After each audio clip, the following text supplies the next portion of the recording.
て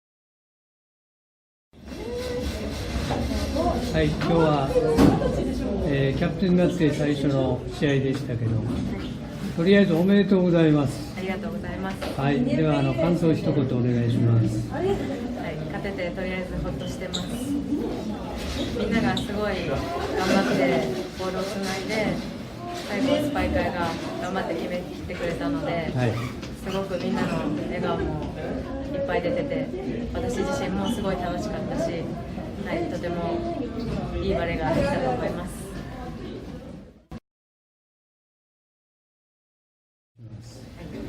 まだまだ自分たちの克服するプレーでしたりとか、あとはもっと個人個人のスキルだったりレベルアップに向けてこれから練習でしっかりやっていきたいと思います。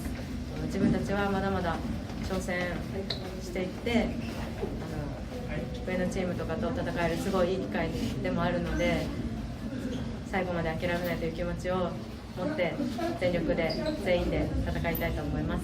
頑張ってください。ありがとうございました。また次に田中マンと力をつけていきましょう。チャンスは十分あると思うので、一番楽しかった。